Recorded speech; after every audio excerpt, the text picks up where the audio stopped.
So today I ended up having to take a surprise rest day. Not something I wanted to do. My body was just it was ready for one.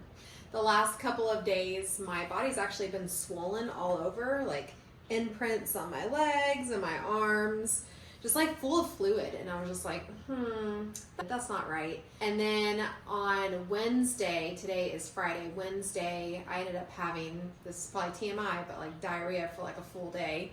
And I was like, okay, that's interesting too. So yesterday I ended up texting my coach and I was just like, hey, like my body's ready for a deload week. I was supposed to start on Monday anyways. And I was like, I think I can make it through the next couple of days, but just wanted to let you know like what's going on with my body.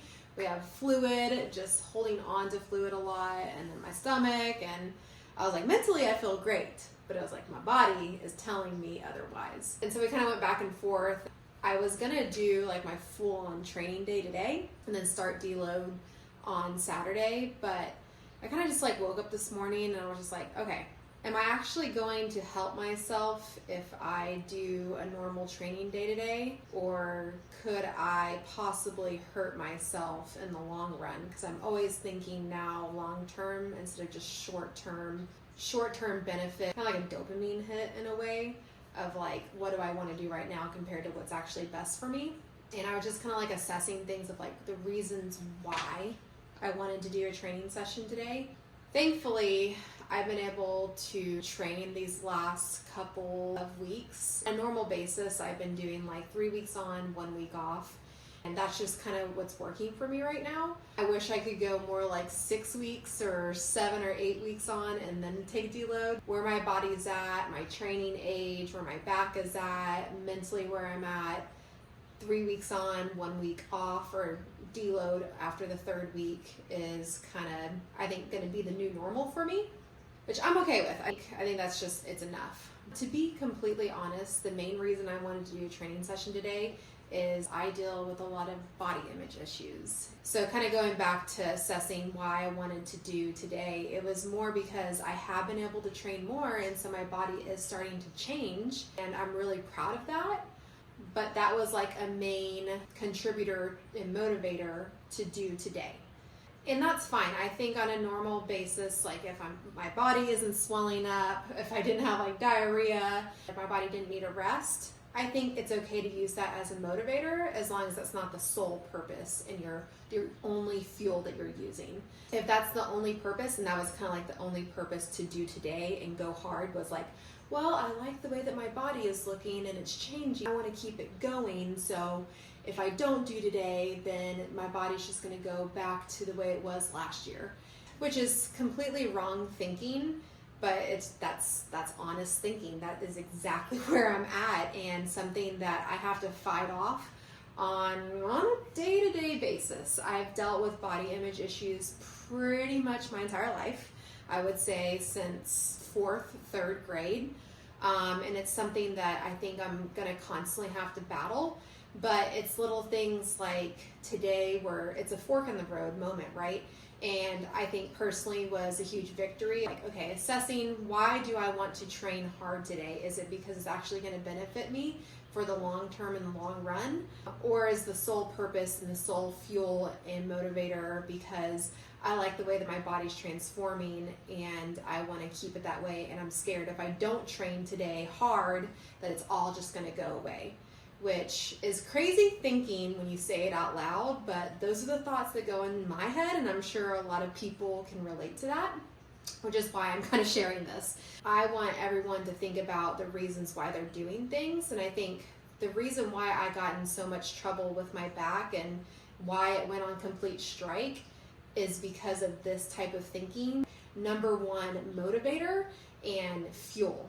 Like I said, I think it's okay to have that as part of your fuel, but if that's your only sole purpose and your only fuel that you're using, or if you use something else like, oh, I gotta tell these haters that, people are just thinking that I'm never gonna be good, and using that as fuel, I call that bad fuel, then that's only going to get you so far in life. My goal these last couple of years is trying to switch things into more of like what is bad fuel and what is good fuel, and trying to get more good fuel. Having fork in the road moments like this, conquering and battling what my mind wants to do and what's actually healthy for my body. I had to like check in with my body this morning. I had to check in with my inner child and see what it really needed from me. More or less, it was seeking for me to pay attention to it, to advocate for it, and to not abuse it. I think there is a time and a place to be like, okay, today I need to just put my head down and do stuff. But there's a difference, right? There's a difference between, okay, my body is actually telling me something, and if I do this, I'm going to cause it to be worse and delay the healing process, and could possibly injure myself, could possibly get sick. And mind you, this is literally right before the open, right before the open starts. And then there's other times where it's just like, okay, I'm tired and I don't want to do this, but everything feels fine. I need to push through it, right? And so it's like finding those two different thresholds and defining them and separating those two. And I think for the longest time for me, those have been very enmeshed with each other. The last couple of years has been about defining that and separating the two and questioning things, and not just doing things because I just need to put my head down and do it.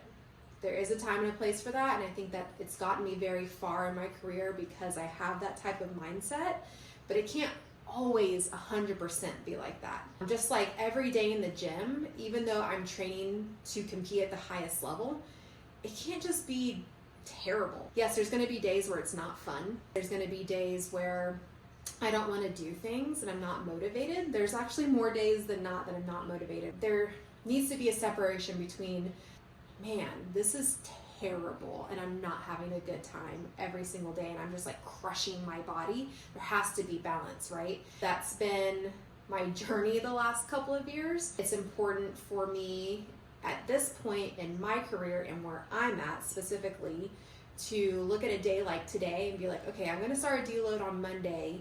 It's not going to kill me to actually start my deload 2 days before, instead of just like pushing through this and ignoring what my body is literally screaming at me with.